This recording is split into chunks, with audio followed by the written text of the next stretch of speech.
Paz e graça para você ligado nessa emissora. Chegou a hora do seu programa predileto de debates.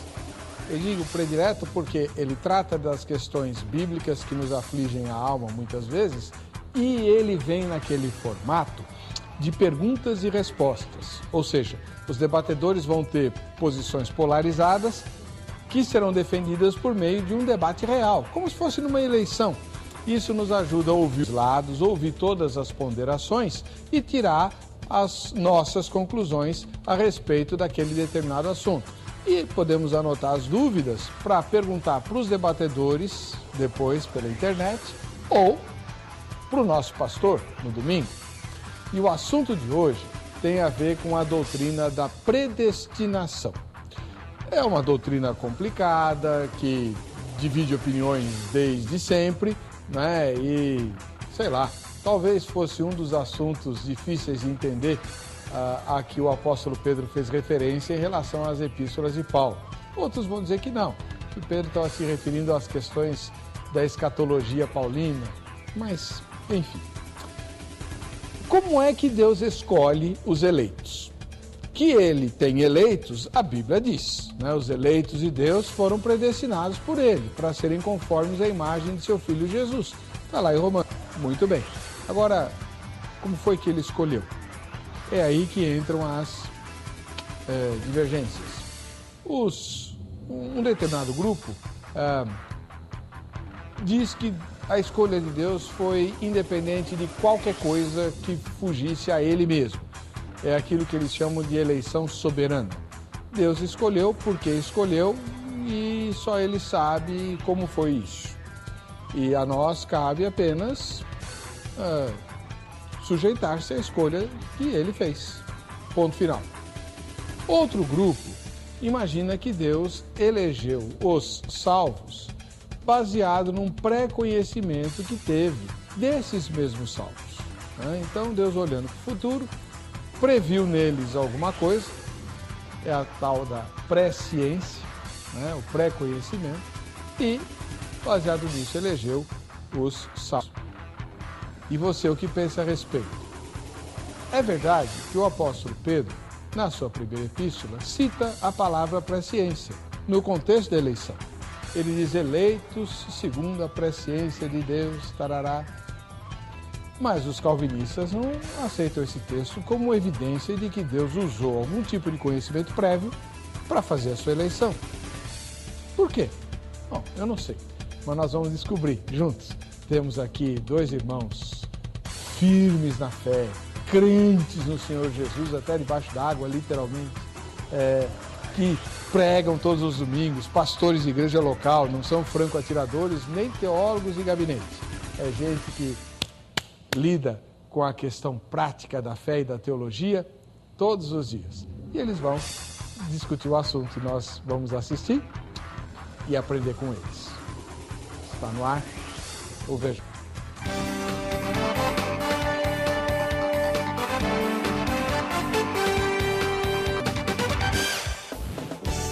Em nome da Academia Teológica da Graça de Deus, agrade, seja muito bem-vindo, bem-vinda ao programa Vejam Só. Temos presentes para você e para concorrer a esses presentes você só precisa fazer uma coisa, entrar no site do programa e votar na enquete.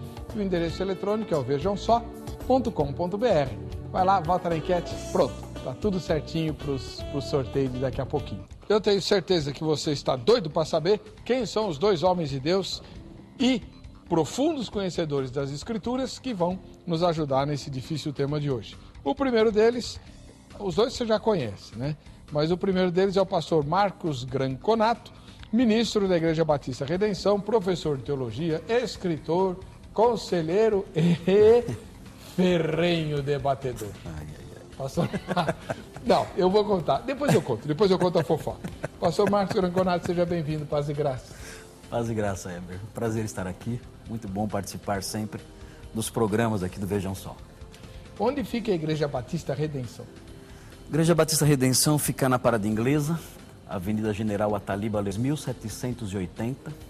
É uma igreja pequena, uma igreja simples, sem grandes atrativos, mas temos ali o coração aberto para receber todos aqueles que querem aprender um pouquinho mais da palavra de Deus, crendo que ela transforma a vida das pessoas. Fica perto do metrô? Fica perto do metrô. Ela fica entre o metrô Parada Inglesa e Tucuruvi. Então, qualquer estação que a pessoa descer, ela chega facinho na minha igreja em 5 minutos. 3 minutos, 5 minutos. Prazer tê-lo aqui de volta. Prazer é meu, obrigado. Do outro lado, o pastor Carlos Augusto Vailate, ministro da Igreja Evangélica Jaboque, professor de teologia, hebraísta. Tudo bem, pastor? Paz e graça. Tudo bem, Heber? Paz e graça ao pastor Marcos. É um prazer conhecê-lo, né? Prazer é meu. Já ouvi em alguns programas, mas é um prazer estar com ele aqui para, num mesmo programa, possamos debater sobre estes assuntos. Sempre você dizer isso no fim do programa. Poxa vida, é verdade, né? Mas é uma grande alegria, viu, Heber? É sempre uma alegria vir aqui para discutirmos sobre assuntos bíblicos e teológicos. É sempre uma grande alegria, sem dúvida. Obrigado pelo convite. Obrigado. Então tá. Agora é a fofoca. Os dois foram escalados pelos telespectadores. Recebemos inúmeros pedidos para pautar um tema nesse formato de perguntas e respostas com o pastor Carlos Augusto Vailate e com o pastor Márcio Granconato, né? Inverti aqui. Poxa, que honra, hein? Porque vocês estão na lista dos 10 melhores debatedores do Vejam Só, assim, com folga, né? Obrigado. Então o telespectador hoje, ele fala assim, dá um jeito aí, arranja um tema para pôr esse contra aquele e tal. e hoje é um dia desses. Os telespectadores nem querem ver o circo pegar fogo, né? Imagina. Poxa vida, viu? Olha só. Poxa vida. Você sabe, vocês brincam, mas a última vez que eu vim aqui, estava conversando lá com o seu produtor lá. Eu saí daqui, eu fui para o hospital. Por quê, mano? Porque eu fiquei irritado. Imagina! Aí hoje eu fiz o propósito, pastor Vailate, de ficar calminho. Por favor, hein? Tomei meu remedinho já antes de vir para cá. Minha esposa já me orientou, falou, não briga hoje. Como mamãe que dá conselho pro filhinho. Né? Pois é, foi assim certo. Hoje lá. Então hoje eu tô mais calminho, viu, pastor? Poxa, maravilha. Hoje não pode dar hospital, hoje não. Não vai dar, não. Tá muito bem. Bom, nós não temos a matéria que apresenta o tema, tivemos alguns problemas, inclusive o tema mudou e não houve tempo para a nossa repórter preparar a matéria. Então eu vou pedir para um dos pastores, quem está com a Bíblia aberta aí? Então, pastor Vailate, leia para nós 1 Pedro, capítulo 1, versículos 1 e 2, que é o versículo que aparece no tema, a gente chama de GC, né? Gerador de caracteres, no programa. 1 e 2. Diz assim o texto bíblico. Pedro, apóstolo de Jesus Cristo, aos estrangeiros dispersos no Ponto, Galácia, Capadócia, Ásia e Bitínia, eleitos segundo a presciência de Deus Pai, em santificação do Espírito, para a obediência e aspersão do sangue de Jesus Cristo. Graça e paz vos seja multiplicada. Muito bem. Então, como eu já falei na escalada de abertura, se você sintonizou depois, vou fazer um resumo muito rápido. A Bíblia fala que os salvos são os eleitos de Deus. Só que a Bíblia não diz como é que Deus fez essa eleição. Pelo menos não diz de forma clara. Ela tem esse texto e outros, onde diz que os eleitos foram eleitos segundo a presciência de Deus. O que significa isso? Para alguns grupos, isso não significa que Deus foi inquirir no futuro, em que ele fez a eleição antes da criação do mundo. Ele não inquiriu o futuro para saber quem creria, quem deixaria de crer, quem faria isso ou quem deixaria de fazer aquilo, para basear a sua eleição. Ele escolheu soberanamente. E é exatamente isso que nós vamos discutir agora. Os salvos são eleitos soberanamente, ou seja, Deus escolheu porque escolheu e ponto final, ou Deus fez essa escolha baseado na sua presciência, como indica esse versículo, 1 Pedro, capítulo 1, versículo número 2, né? Vamos ver aqui. Por exemplo, pastor Marcos Granconato, o irmão vai defender qual ponto de vista hoje? Eu vou defender o ponto de vista relativo à soberania de Deus, afirmando que Deus não realizou a eleição salvífica, ele não realizou essa eleição com base no que ele viu no futuro, que é a posição clássica arminiana, a eleição pela presciência. Eu vou defender o que é chamado tecnicamente de eleição incondicional. Essa expressão teológica que é usada para se referir a essa posição. Ou seja, nós não podemos olhar para a pessoa e dizer assim, olha, Deus viu algo nessa pessoa, alguma reação que Ele previu, algum traço de fé que Ele previu e então a escolheu. Porque nós entendemos que isso anularia a graça de Deus e isso teria o perfil de uma retribuição disfarçada. Ou seja, a eleição não seria gratuita, ela seria meritória. Veja onde a coisa vai parar.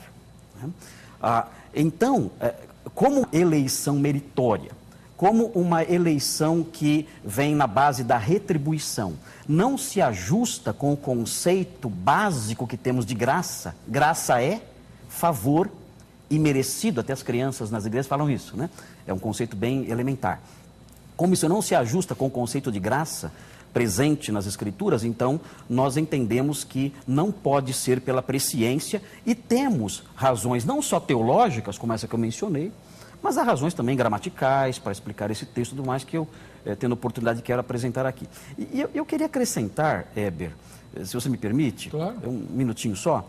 Às vezes, temas assim como esse, estava conversando com o pastor lá, conheci ele agora, e estávamos já travando ali um papinho lá atrás, conversando um pouquinho, e falávamos sobre isso. Algumas pessoas, alguns telespectadores do programa que escrevem para nós, eles não veem relevância prática em um debate como esse. Eu gostaria de frisar aqui, aproveitando até para vender o nosso peixe, né? Não quero vender só o meu peixe, mas o nosso, dizer que esses telespectadores, me perdoem dizer, mas estão equivocados. Porque nós somos pastores, o irmão mencionou agora aí que estamos na nativa, tudo mais. O nosso objetivo é anunciar todo o desígnio de Deus. Nós não podemos selecionar só aspectos que pareçam ser práticos de imediato. E mais do que isso, mesmo que a gente reconheça que não seja prático, o fato é que são questões ligadas à Escritura e temos que expor isso, mas a verdade é que esses temas são práticos, sim. Uma concepção como essa que eu mencionei agora, dizer que a eleição ela é gratuita, ela é incondicional, isso traz desdobramentos vivenciais para a pessoa. Porque isso incentiva a auto-humilhação, a humildade. Por que Deus me escolheu? Ele não viu nada em mim, foi graça pura. Então, o crente que tem essa concepção, o crente que enxerga essa realidade, ele não viu nada em mim e mesmo assim me salvou. Por que eu e não outro? Agostinho fazia essa pergunta. Agostinho, na transição do século IV para o século V, fazia essa pergunta, por que eu e não outro? Por que este e não aquele? Agostinho respondia, esse é o abismo da cruz. É uma expressão agostiniana, né? Este é o abismo da cruz, eu não consigo compreender. Eu vejo os resultados, mas eu não entendo as razões desse resultado. O que eu faço então? Eu me prostro e agradeço, porque Ele me salvou sem ver nada em mim. Então isso tem sim implicações práticas. O crente se torna um crente mais humilde, capaz de perdoar o seu irmão, capaz de conviver melhor com a sua esposa, porque ele sabe, a salvação me alcançou sem que Deus visse nada em mim. O amor dele por mim foi totalmente gratuito e eu tenho que aprender com esse amor e praticar esse amor também no relacionamento com os meus queridos, no relacionamento com os meus irmãos. Por isso um debate como esse é um debate importante. E eu tenho certeza que o pastor lá também tem seus motivos práticos para defender a posição oposta. Glória a Deus. Pastor Carlos Augusto Vailate, ele é ministro da Igreja Evangélica Jaboque, né? E vai defender qual ponto de vista, pastor? Heber, o ponto de vista do arminianismo clássico, ele é muitíssimo semelhante, pelo menos nesse aspecto que foi aqui colocado, à visão calvinista, né? Porém, eu quero ressaltar o seguinte, eu creio que o locus do debate, ele não se situa exatamente ou especificamente na soberania de Deus, mas no caráter de Deus. Se Deus, que é soberano, como o calvinismo prega, e como o arminianismo também prega, ele salva as pessoas incondicionalmente, então este Deus, que ao mesmo tempo também é amoroso, bondoso e misericordioso, infere-se que deveria salvar todas. Não no sentido de ter obrigação, mas porque o seu caráter amoroso exige automaticamente que ele o faça. Então, eu entendo que Deus nos salve, nos elege, com base na sua graça, mediante a fé, fé esta prevista já desde a eternidade passada. É isso o que particularmente eu vejo nas Escrituras de ponto a ponto, e sinceramente eu não vejo como a salvação possa se dar de forma incondicional. A meu ver, se Deus salvar as pessoas incondicionalmente, ele se torna um Deus injusto, um Deus cujo caráter bondoso, amoroso e benevolente é absolutamente questionado ou questionável. E já iniciando até de certa forma o debate, eu não concordo com algo que o pastor disse, quando ele disse que se Deus ele ver alguma coisa no futuro, como por exemplo a fé, isso parece ter uma característica remuneratória, vamos assim dizer. Não, porque Deus, pela sua graça, né, nos permite crer nele. A fé, ela não é uma obra meritória, tanto é que a Bíblia, em inúmeros contextos, ela sempre contrapõe a fé às obras. Então, dizer que a fé é algo meritório é a mesma coisa do que você der uma caixinha, um valor, uma esmola para um mendigo e o mendigo sair correndo na rua dizendo que aquela caixinha, ele recebeu aquele valor porque aquilo foi mérito dele. Obviamente, o mérito não é de quem recebe a salvação. O mérito é do doador. O doador é Deus, que nos faz isso por meio da sua graça, só que esta graça, que é a base da salvação, a Bíblia diz em Efésios 2,8, em vários outros textos, que nós somos salvos pela graça, mas mediante a fé. Então, inclusive linguisticamente falando também, a graça ela serve como uma fonte da nossa salvação, só que o instrumento é a fé humana. E esta fé humana, Deus ele não dá para alguns e deixa de dar para outros, como o calvinismo diz isso nos cânones de Dort, na Confissão de Fé de Westminster, alguns textos que nós talvez mencionaremos. Então, se Deus desse a fé apenas a algumas pessoas e não desse a outras, a meu ver, seria um Deus absolutamente injusto, que pouco se pareceria com o Deus amoroso, benevolente, compassivo, misericordioso das Escrituras. Então, de uma forma bem resumida, é isso. Amém. Muito obrigado. E você aí de casa, pensa o quê? Vamos lá. Nosso endereço eletrônico é o vejamsó.com.br e a pergunta da enquete é: a eleição baseada na presciência de Deus enfraquece sua soberania? Obviamente nós estamos perguntando na sua opinião, né? Então, na sua opinião, a eleição baseada na de Deus enfraquece a soberania de Deus? Sim. Se for baseada em alguma coisa, então não é soberano. Segunda resposta, não, né? A presciência não é recompensatória. Terceira resposta, não sei, é a minha. Não sei, e não sei mesmo. O pessoal duvida. Eu não sei, eu vou aprender agora. Você acha que a gente pauta esse sistema aqui para quê? Eu duvido que não saiba, viu? Bom presbiteriano, bom calvinista, eu duvido. Viu? Bom, aliás, calvinista eu nunca fui. Olha, nunca presbiteriano e não calvinista, olha lá, eu acho difícil, hein? Não, mas é presbiteriano independente. A minha igreja sim, não é IPB, é IPI. Aliás, é bom os telespectadores saberem que estou aqui com dois calvinistas, né? Então já começa o debate aqui injusto, estou sozinho aqui. Conversa mole.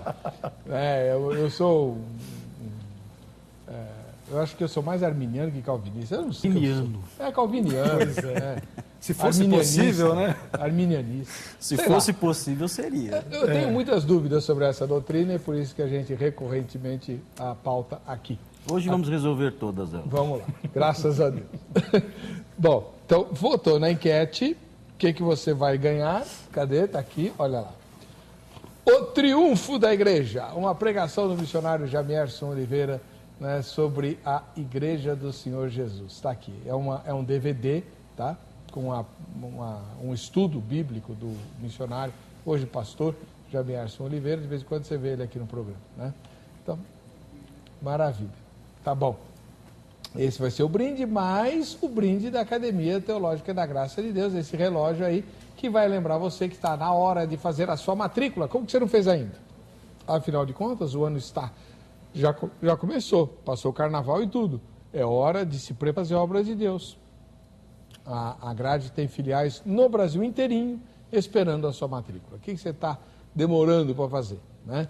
Pega o telefone e liga amanhã no horário comercial. 0 operadora 11 3115 0819. 3115 0819, telefone da grade para você ligar, se informar sobre o endereço mais próximo da sua casa, a fim de que você possa estudar a Bíblia. O curso bíblico está em todas as filiais, todas, e tem vários outros cursos em algumas filiais. Você se informa direitinho amanhã pelo telefone, tá bom? Combinado? Muito bem, estamos já.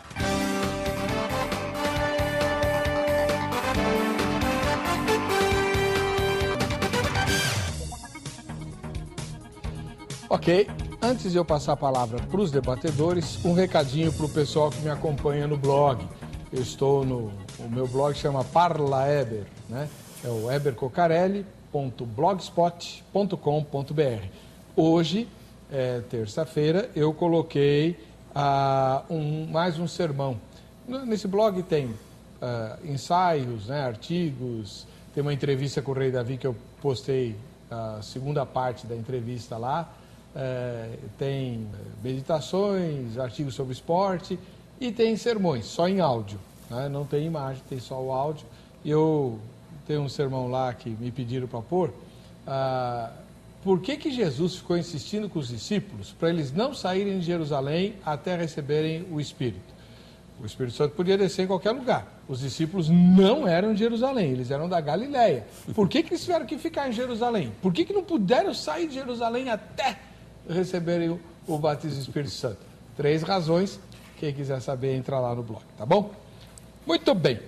Hoje nós vamos discutir se os salvos são eleitos soberanamente ou baseados na presciência de Deus, conforme diz 1 Pedro 1, 1 e 2. E o primeiro irmão a começar o debate vai ser o pastor Marcos Granconato.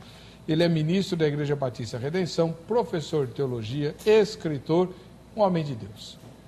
Tem a palavra, pastor Marcos. Eu tenho tempo para fazer a pergunta? Tenho um período de quanto tempo? Não tem tempo? Pergunta não tem tempo. Tá.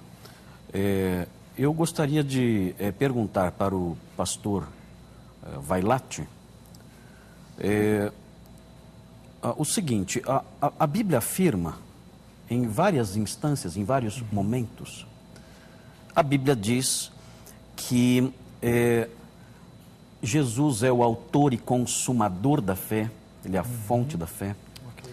O senhor mencionou há pouco um texto que diz: pela graça sois salvos, mediante a fé. E o senhor não mencionou o restante do versículo, que diz: e isto não vem de vós, é dom de Deus. O senhor esqueceu essa parte. Filipenses 1:29 fala que a nós foi concedida a graça, não só de crer em Cristo, mas de padecer por Ele. O versículo diz assim, dessa forma, claramente que a fé é uma dádiva de Deus, é uma graça que Ele concede aos seus. Jesus disse que ninguém poderia crer nele se isso não fosse concedido pelo Pai, João 6. Enfim, há vários textos aí, eu não vou abrir nesses textos agora, o telespectador pode verificar depois em casa, a partir das menções que eu fiz. A minha pergunta é a seguinte: se é Deus quem concede a fé, por que Ele teve que prevê-la? Ok. Essa é a pergunta. Essa é a pergunta. Ok. 3 minutos para o senhor. Muito obrigado pela pergunta. Bom, o pastor mencionou vários textos, né? Primeiramente, me permita dizer que não é Deus que concede a fé. Esta é uma asserção calvinista. Okay. Quando temos aqui, existem vários textos, eu não sei se eu terei tempo, vamos correr. O senhor mencionou pelo menos, primeiramente, Hebreus capítulo 12, versículo 2, quando o senhor disse que Jesus é o autor e consumador da fé. Só que a palavra autor vem do grego archegon, que quer dizer líder, pioneiro, fundador, ou seja, Jesus ele é o fundador da fé cristã. E a palavra consumador vem do grego teleioter, ou seja, aperfeiçoador. O texto não diz em nenhum momento que ele é o autor, no sentido de que é ele quem dá fé para as pessoas. Essa é uma inferência do Senhor.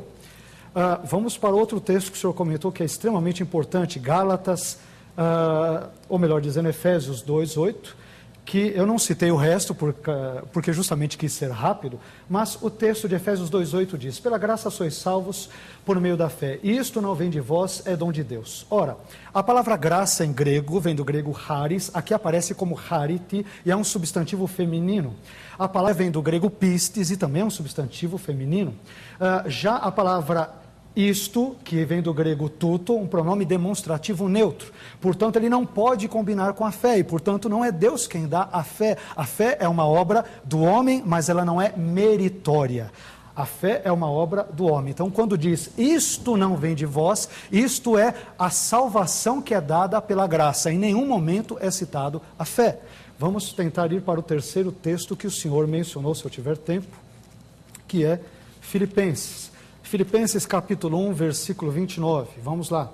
Porque a vós vos foi concedido com relação a Cristo, não somente crer nele, como também padecer por ele. Aqui a palavra crer vem do grego pisteuen, que quer dizer crer, confiar ou ter confiança. O contexto de Filipenses 1 mostra Paulo estando em cadeias, em prisões. Então essa ideia de Deus conceder às pessoas poder crer diz respeito à confiança em Cristo nos momentos adversos, turbulentos e difíceis da vida.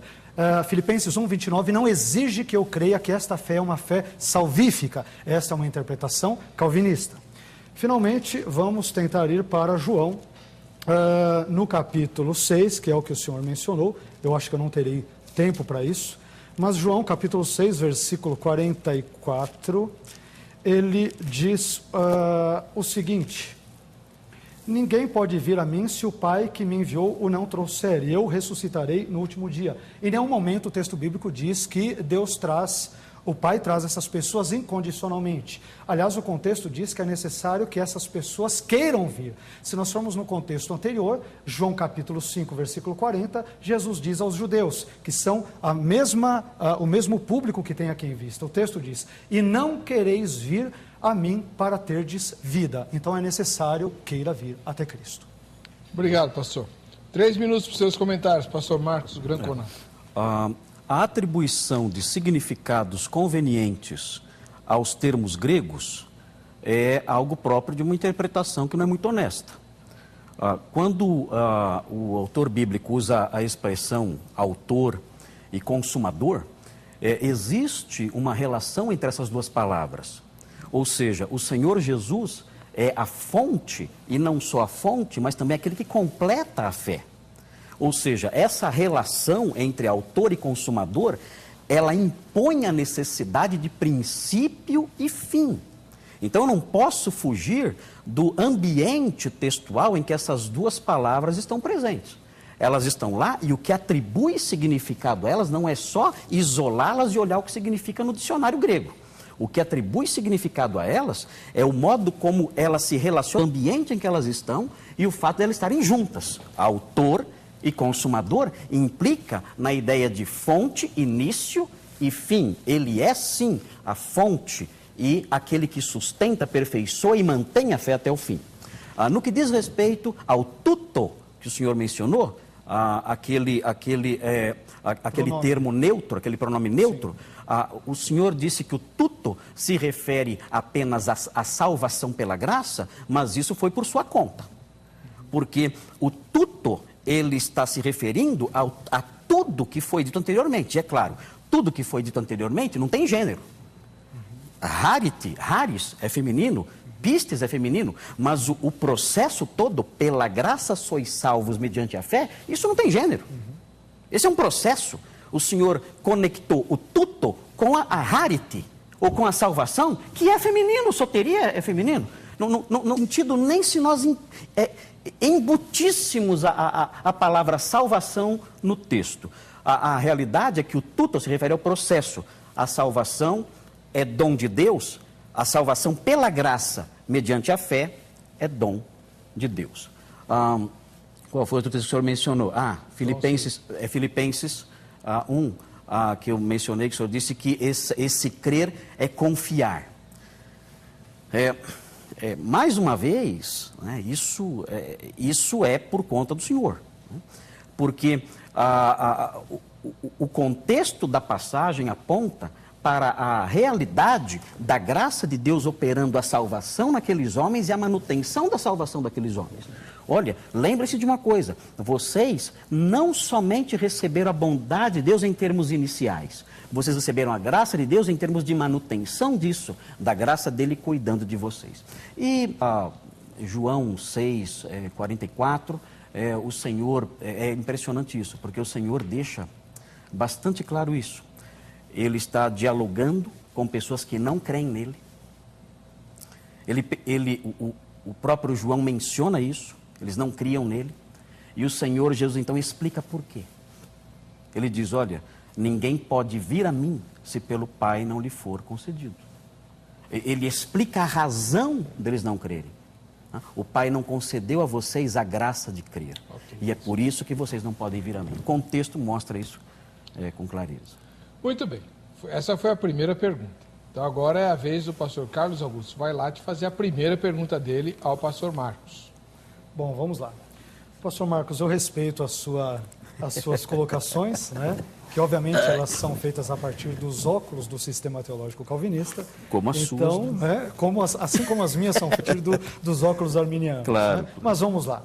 Eu quero fazer uma pergunta que ela diz respeito a alguns dos documentos de fé calvinistas. Nossa. Eu quero citar aqui inicialmente, bom, vamos lá, segundo a Confissão de Fé de Westminster, tipicamente calvinista, em seu capítulo 5º, artigo 1º, Deus sustenta, dirige, dispõe e governa todas as criaturas, todas as ações delas e todas as coisas, desde a maior até a menor.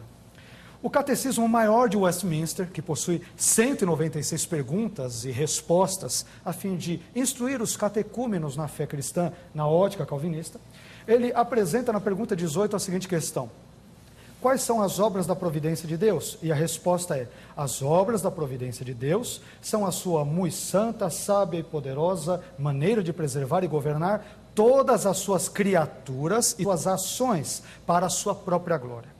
Diante de textos como estes, eu pergunto, como Deus pode controlar exaustiva e minuciosamente todas as pessoas e cada uma de suas ações, sem ser ao mesmo tempo o autor do mal e do pecado?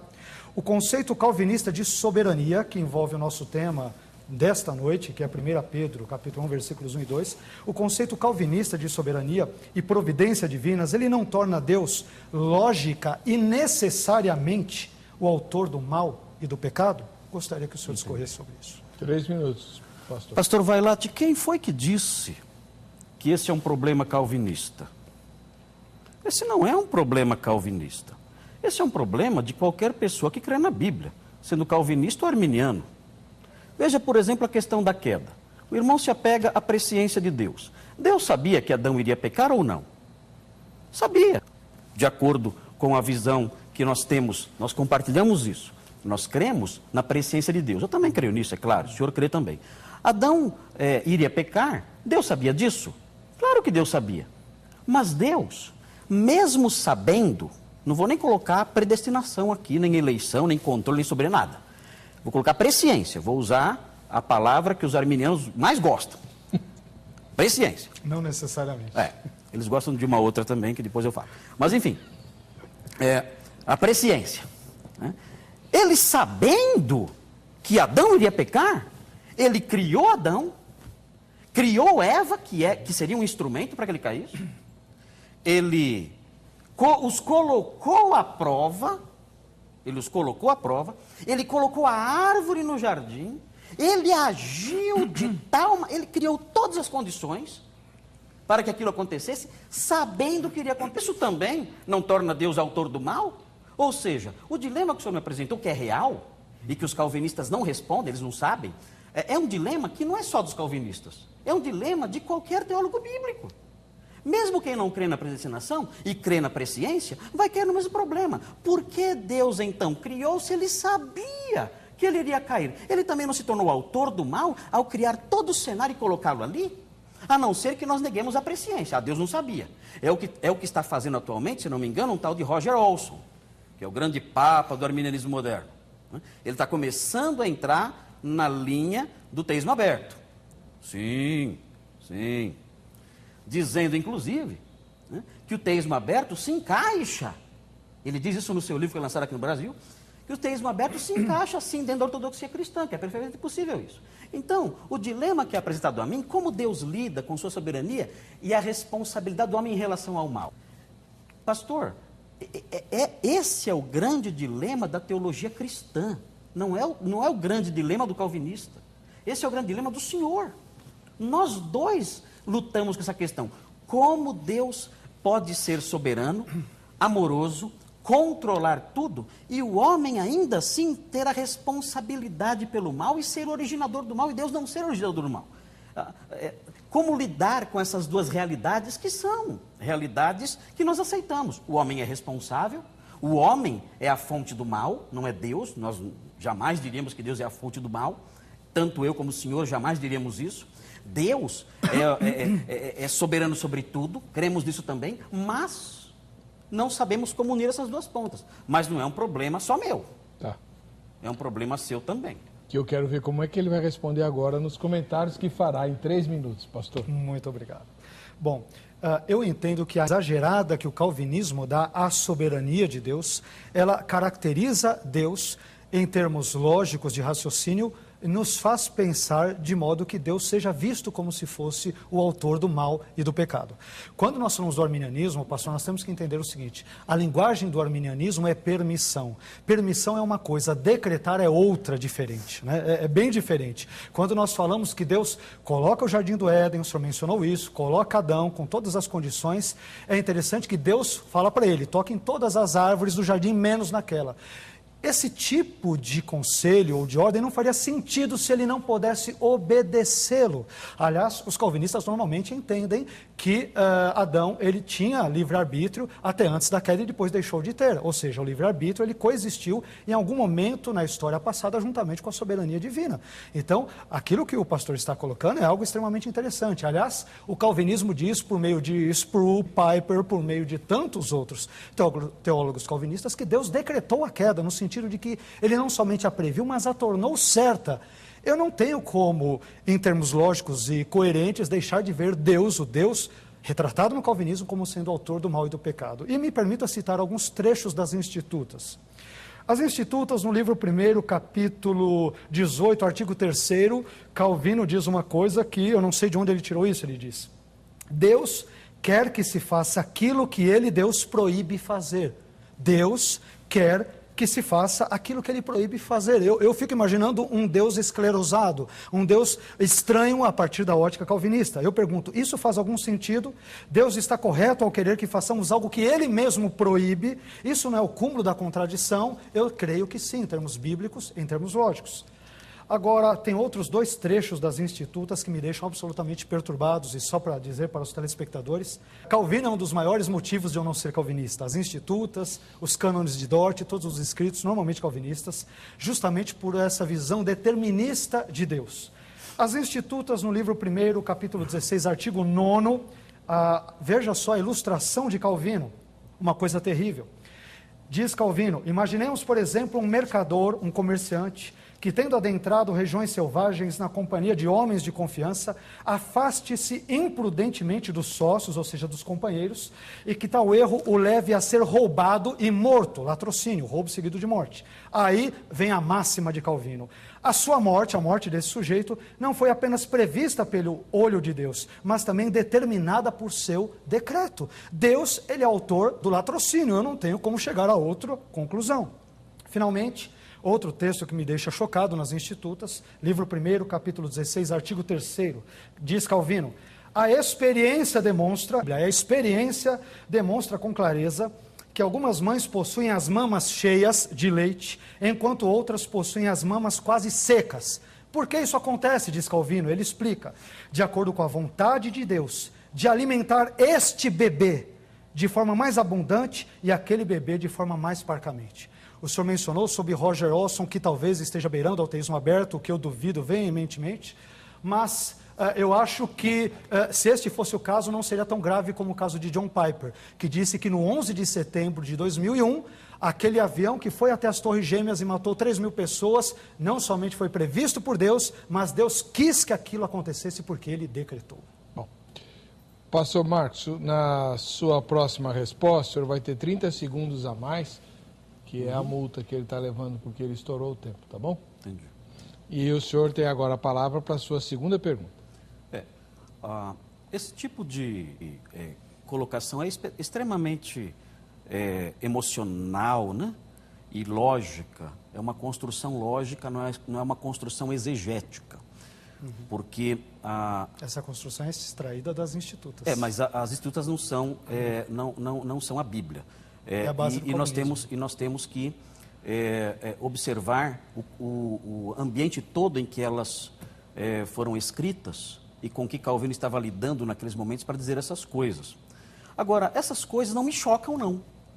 E nem chocaram Armínio, porque Armínio declarou que, em termos de interpretação das Escrituras, Calvino é incomparável, ele diz. Ele diz isso. Que não queria dizer que ele concordasse com tudo. Não, mas dizendo que ele era um grande exegeta. Mas eu vou mudar minha pergunta aqui, eu ia fazer uma pergunta, fazer outra. O senhor disse que é impossível a mente natural, humana, aceite lidar com a lógica que há nisso aí. Porque na lógica Deus é autor do mal e tudo mais. Ok. Nós sabemos quem criou o ouvido do surdo. Quem criou a boca do mudo? Deus criou. Nós sabemos disso.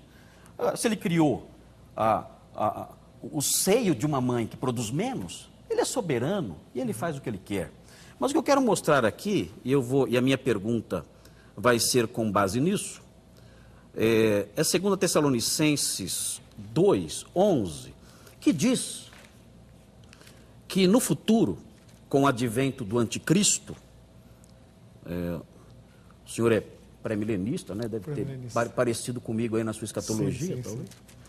Fala o seguinte: por essa razão, versículo 11, por essa razão, Deus envia um poder sedutor a fim de que creiam na mentira e sejam condenados.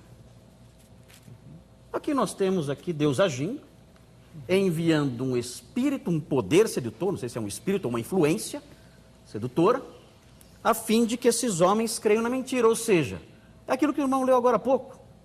Deus decreta o que proíbe. Não é para crer na mentira, mas aqui ele manda essa influência sedutora para que creiam na mentira. A Bíblia diz que Deus fez o ímpio para o dia da calamidade. A Bíblia diz que algumas pessoas são vasos de ira, preparados para a perdição, para que Deus mostre nessas pessoas a sua justiça e a sua ira. Se nós não aceitamos isso com a nossa compreensão humana, o que vamos fazer então? Vamos apagar essas partes da Bíblia e vamos fazer com que ela se ajuste à compreensão pequena? Nós não podemos nem contemplar o sol com os nossos olhos. Agora queremos contemplar a mente de Deus e reduzi-la à nossa compreensão lógica. É difícil isso para mim também, pastor. O irmão pensa que eu convivo alegre com isso, mas é esse o dilema teológico. Como nós podemos conviver com essas coisas que são reais? O que nós não podemos fazer é pegar algumas partes da Bíblia e dizer, não, isso aqui, eu vou alterar isso aqui para não dizer isso. Eu vou mudar aquilo ali para não dizer isso. Aqui quando fala que ele fez vasos para a ira, não é bem isso, não, ele não fez não. Aqui responder primeiro. Enfim, é uma tentativa de mudar essas coisas, quando na realidade elas estão lá. E o teólogo, ele tem que aprender a conviver com isso e sofrer às vezes. O senhor já está comentando a resposta que ele nem deu. Eu não era para fazer a pergunta? Então. Então eu vou ter direito a... Volta a pergunta lá. Então a minha pergunta é essa. Minha pergunta é... Eu não entendi qual é a pergunta. Como esse versículo se ajusta... 2 Tessalonicenses 2:11 se ajusta a essa ideia de que Deus, ele não move nada no que diz respeito à realização do mal. Esse versículo aqui diz que ele envia um espírito sedutor, ou um poder sedutor, para que creiam na mentira. E sejam condenados. E sejam condenados. Então, o senhor tem 3 minutos para responder dentro desse contexto que ele mencionou, inclusive dando apoio para os textos escabrosos das institutas que o senhor levantou. Perfeito. Vamos 3 minutos.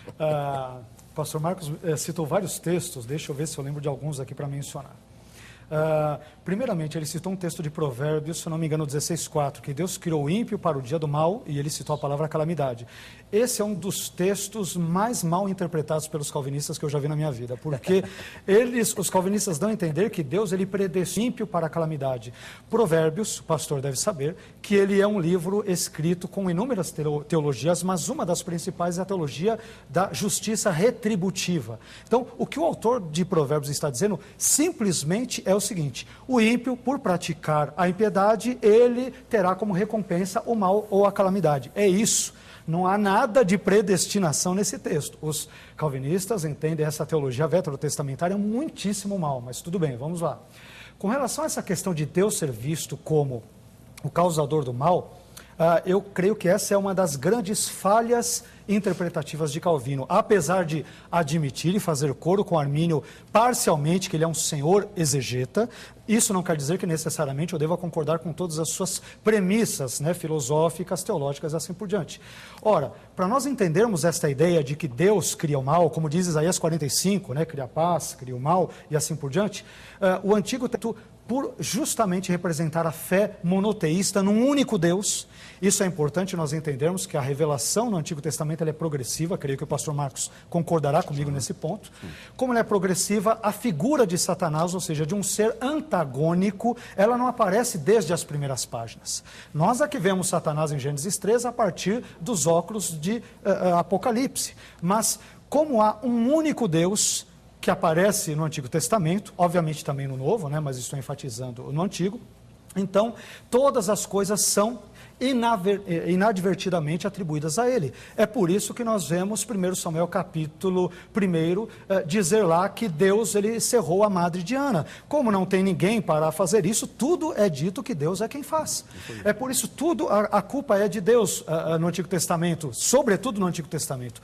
Quando nós vamos já para a revelação de forma mais tardia no Antigo Testamento e no Novo, com a figura do diabo e dos demônios, mas claramente presentes a partir do período interbíblico e do período neotestamentário, então parte da culpa, entre aspas, sobre aquilo que era atribuído a Deus, ela acaba sendo corretamente diversificada e distribuída a outros agentes, Satanás, o homem, o pecado e assim por diante. Então, a meu ver, essa ideia de dizer que Deus é o causador de todas as coisas não me permite deixar de chegar a outra conclusão, senão em vê-lo como o originador do mal.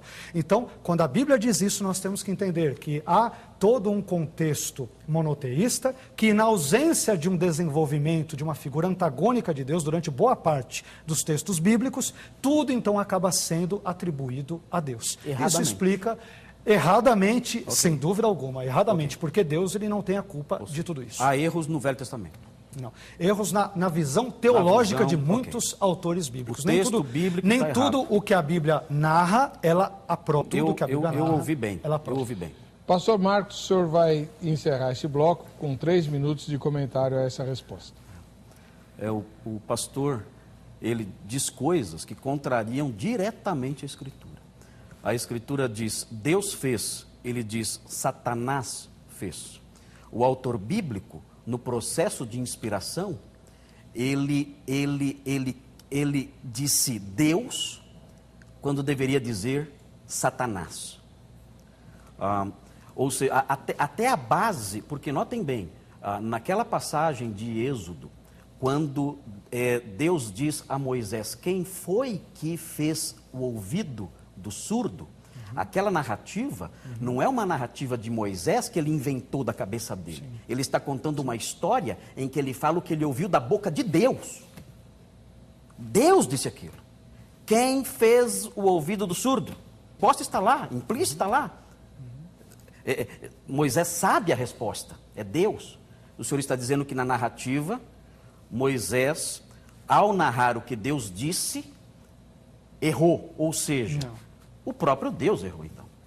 O próprio Deus deu a entender que era ele quem fazia essas coisas, quando na verdade era o diabo. Mas o texto que eu apontei, que fez parte da pergunta, era o texto de 2 aos Tessalonicenses, que fala que eles enviam o Espírito para enganar, para que deem crédito à mentira, a fim de que sejam condenados. E Isso torna Deus o autor do mal e da incredulidade? A resposta calvinista é não. Mas como nós podemos harmonizar as duas coisas? E a resposta do calvinista é: não sei. Simples assim. Nós não conseguimos harmonizar as duas coisas. Essa é a grande tensão teológica que há na Bíblia.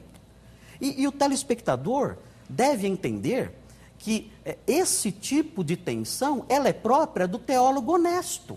Desculpa, pastor, não estou dizendo que o senhor é desonesto. Ok. Ainda que acabei falando assim. Mas não era minha intenção fazer isso. Né? Okay. Enfim, eu quero dizer honestidade acadêmica, no sentido de, olha, temos aqui dois textos que eles se anulam. Com qual deles eu fico?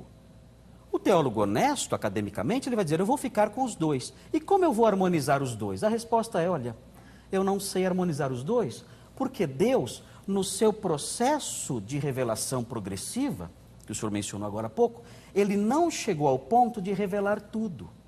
É uma doce ilusão nós acharmos que este livro tem a revelação completa da mente de Deus. A mente de Deus é infinita. E a peça que para nós linkarmos, para nós ligarmos as duas pontas da atuação de Deus na origem do mal e a responsabilidade humana nessa realização, esse link que explicaria tudo, ele não nos deixou.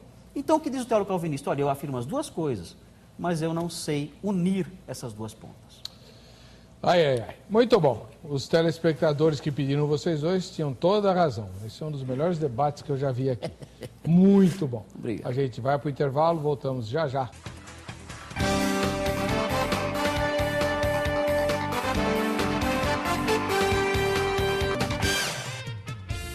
Voltando com o programa Vejam Só, nós estamos aqui com o pastor Carlos Augusto Vailate.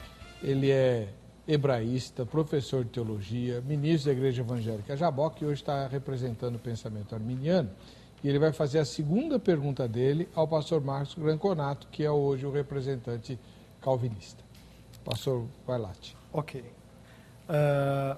Pastor Marcos, sim, no que diz respeito à questão da expiação limitada, que de certa forma tem tudo a ver com o nosso tema sobre 1 Pedro, capítulo 1, versículos 1 e 2, vamos citar aqui mais uma fonte tipicamente calvinista, que é a Bíblia de Estudo de Genebra.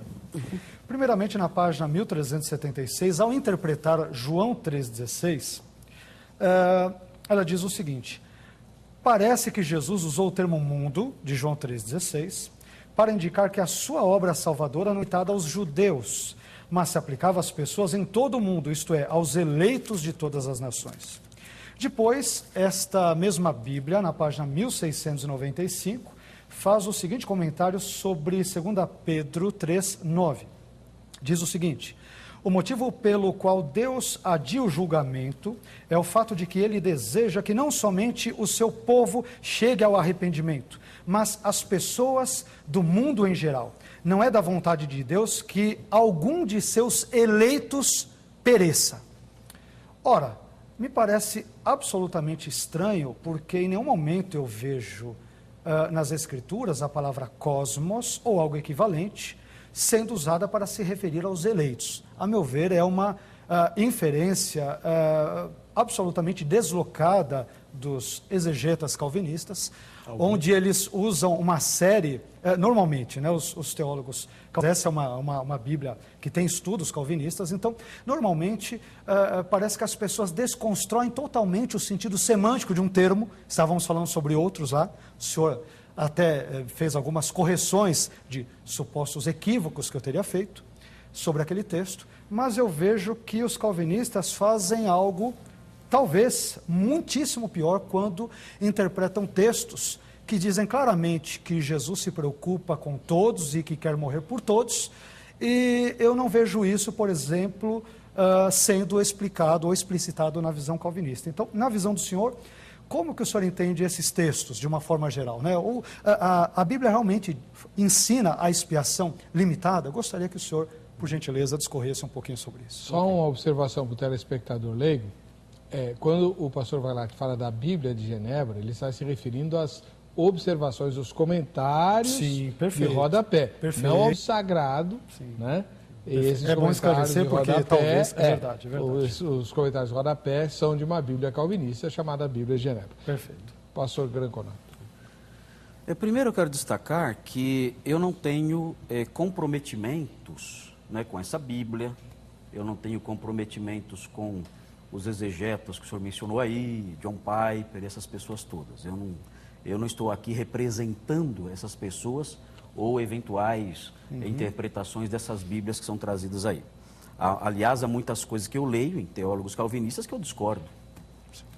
Eu estudei numa instituição calvinista e muitas coisas que eu ouvi lá eu discordava e nós temos essa liberdade para isso. O calvinismo não tem que produzir pessoas todas iguais, assinando todas a Bíblia de Genebra as institutas, absolutamente. Agora, no que diz respeito à expiação limitada, o calvinismo, na realidade, ele se divide entre o calvinismo de 5 pontos e o amiraldismo, o amiraldianismo, que é o calvinismo de 4 pontos. Então, o calvinismo, ele permite essa flexibilidade nessa questão.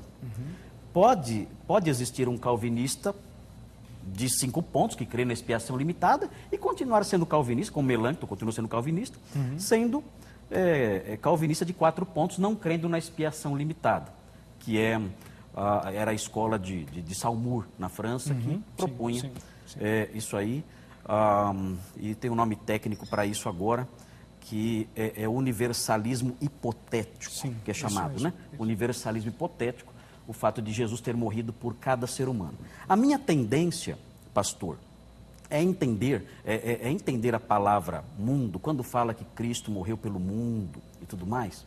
A minha tendência é crer que a palavra mundo não se refere a cada indivíduo do mundo, mas sim homens do mundo todo. E quando fala a palavra mundo, na realidade, a conexão disso direta com os eleitos, eu acho que realmente é uma forçação de barra, eu concordo com o senhor. Né? Que conectar isso diretamente com os eleitos, eu acho que realmente, diretamente é uma forçação de barra. Vai cair nisso depois de alguns desdobramentos, sem problema. Mas a palavra mundo, no modo como é usada por João, por exemplo, ela deve ser entendida, e eu vou mostrar aqui um exemplo disso, ela deve ser entendida como homens que vivem no mundo todo. Ou seja, Jesus morreu por ricos e pobres, por judeus e gentios, por homens, velhos, mulheres, crianças, pessoas de todas as tribos, raças, línguas e nações. Esse é o significado da expressão mundo inteiro. Ele morreu pelo mundo. Jesus disse: dou a vida pelas ovelhas. Ele disse isso. Aí sim dá para encarar a questão com morrer pelos eleitos. Mas essas ovelhas estão espalhadas pelo mundo. São homens e mulheres do mundo todo.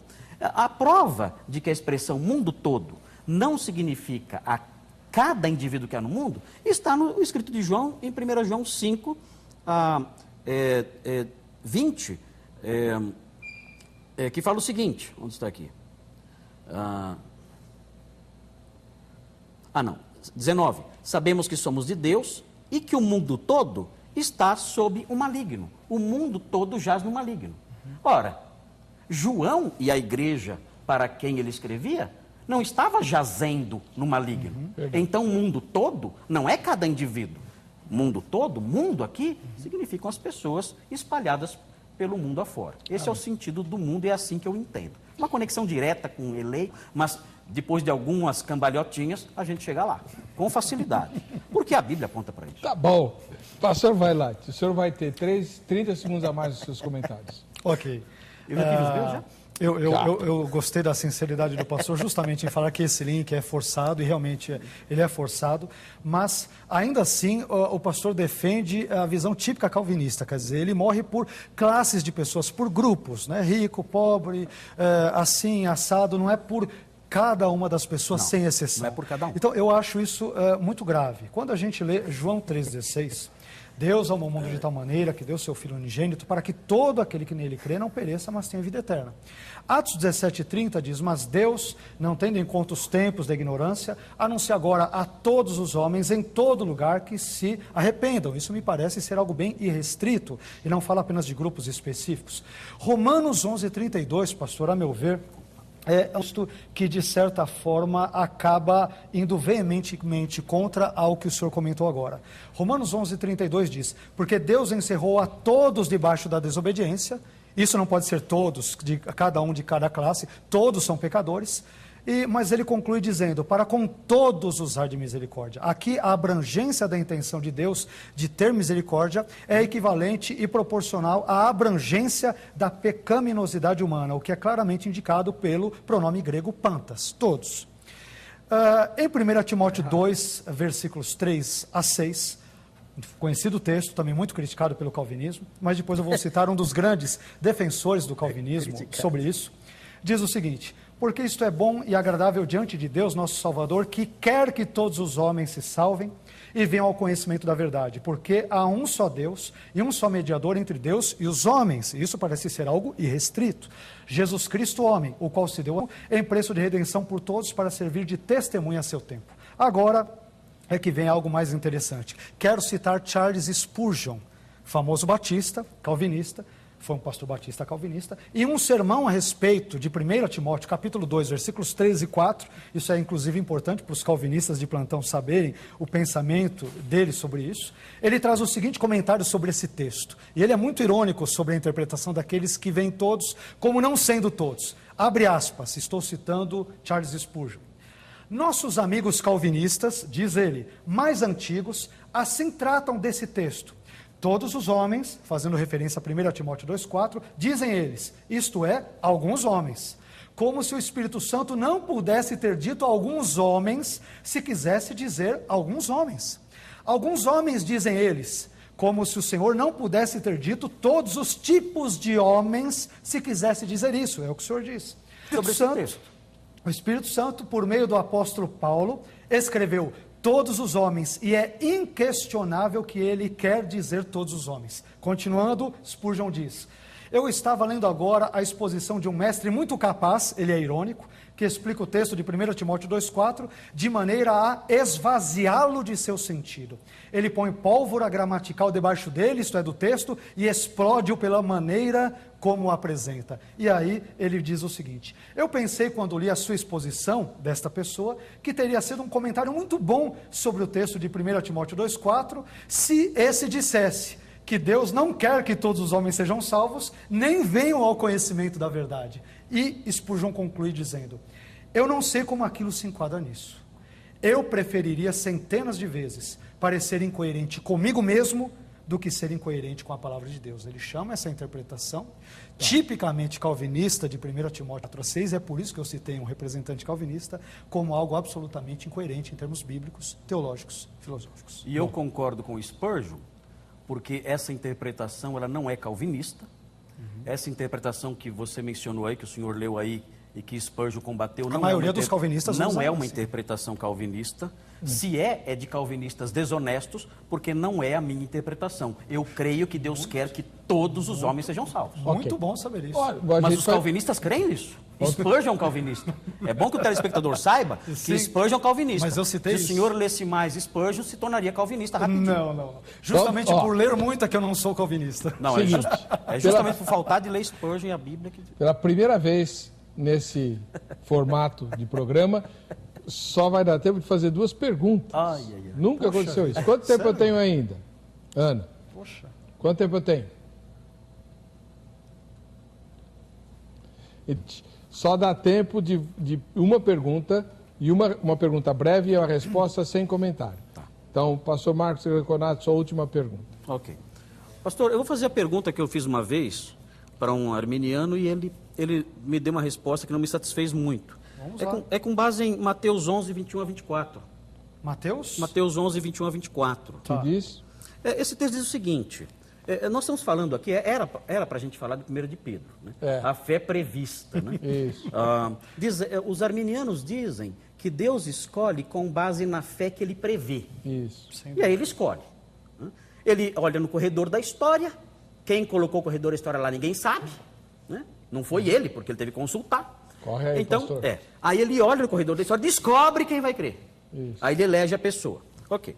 Eu queria que o irmão explicasse um problema aqui de Mateus 11, 21 a 24, que para mim é um problema, para essa posição, que diz: você Corazim, é de você Betsaida, porque se os milagres que foram realizados entre vocês tivessem sido realizados em Tiro e Sidom, há muito tempo elas se teriam arrependido, vestindo roupas de saco e cobrindo-se de cinzas. Aqui o texto está dizendo que Deus previu a fé de Tiro e Sidom.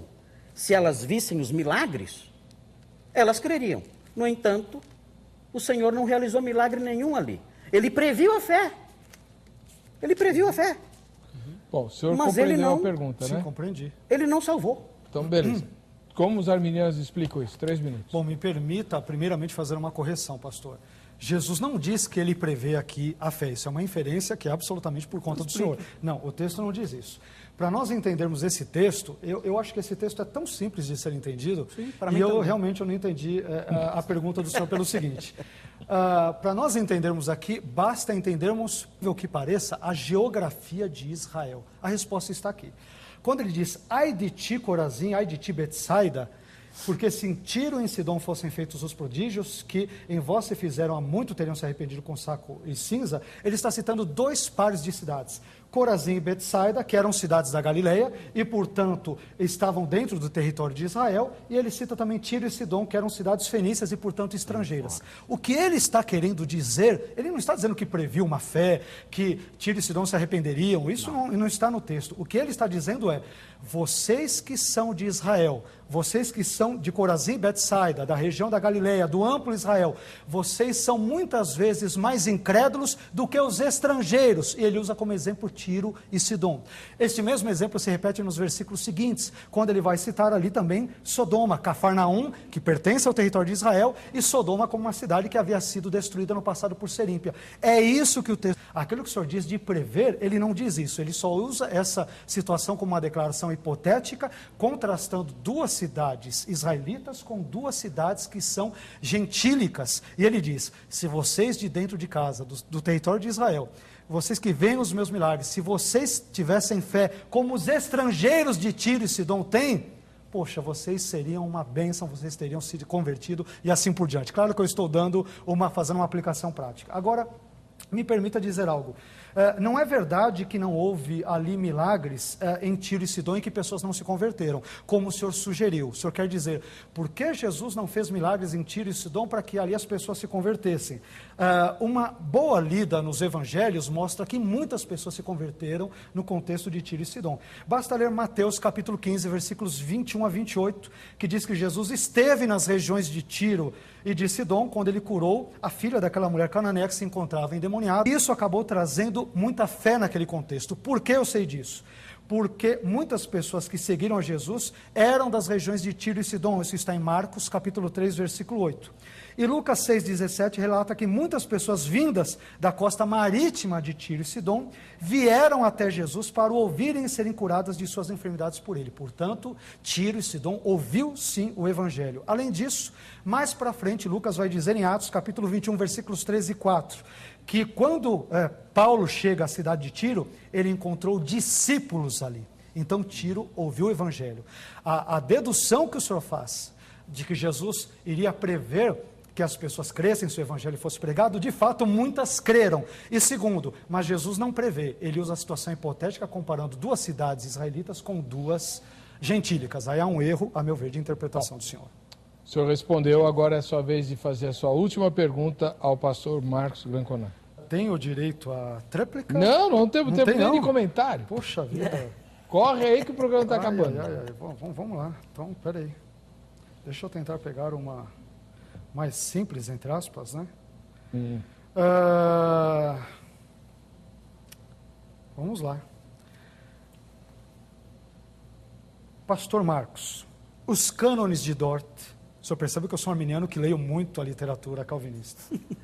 Os como cânones... todos. Como todo arminiano. Poxa, seria se fosse, né? Leio muito sobre o calvinismo. Os cânones de Dort, no capítulo 1 e no artigo 9, dizem que esta eleição para a salvação não é baseada em fé prevista. É o que o senhor defende até agora, ok. Então eu pergunto, se a eleição para a salvação, voltando ao nosso tema, é de fato incondicional, como defende o calvinismo, isto é, se ela não depende de nenhuma condição prévia, satisfeita pelo homem, e aliás não mesmo da sua fé, para que ele seja escolhido salvificamente por Deus, conforme diz Efésios 2:8, conforme já expliquei anteriormente. E se todos os seres humanos são igualmente pecadores e desse modo carecem da glória de Deus, conforme Romanos 3:23 afirma, por que Deus então, que é soberano e portanto pode fazer todas as coisas, mesmo podendo eleger todas as pessoas para a salvação, resolveu eleger apenas algumas? Se Deus não elegeu a todos porque não quis, isto não depõe contra a sua vontade, que é boa, perfeita e agradável? Eu não sei como seria perfeito e agradável mandar pessoas para o inferno, se ele mesmo não dá fé a essas pessoas. Segundo, e se Deus não elegeu a todos porque não ama a todos, como boa parte do calvinismo, não sei o senhor, mas boa parte do calvinismo defende, se Deus não elegeu a todos porque não ama a todos, pelo menos não no sentido salvífico, isto não mancha o seu caráter e a sua reputação essencialmente amorosos, uma vez que Deus essencialmente é amor, conforme 1 João capítulo 4, 8 e 16? Pastor, pela lógica humana e rasa, nós vamos entender assim. Se Deus ele elegeu incondicionalmente, por que não escolheu todo mundo? Essa é a pergunta básica, inclusive o apóstolo Paulo até previu. Ele também tinha uma certa presciência, ele até previu esse tipo de oposição. O que acontece é que dentro da teologia cristã existe uma teoria que é chamada, pelo menos na época do escolasticismo era chamada assim. Sim. E eu concordo com essa teoria. Essa teoria é chamada voluntarismo. E essa teoria significa o seguinte: Deus, nas suas ações, ele age de acordo com a sua vontade, não de acordo com os seus afetos ou os seus impulsos afetivos e emocionais, por assim dizer, falando em termos humanos. Então é por isso que amar o mundo e não salvar todos, porque ele age com base na sua vontade. A eleição é de acordo com o decreto da sua vontade. Nós podemos comparar isso com um juiz que condena alguém à morte. Ele, ao condenar alguém à morte, ele age ali de acordo com o decreto que está estabelecido. Mas isso não significa que ele tem prazer naquilo.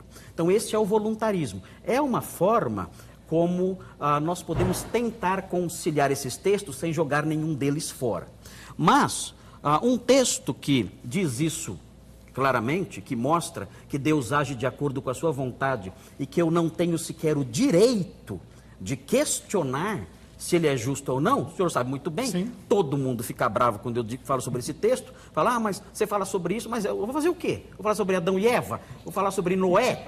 O texto que trata desse assunto é este.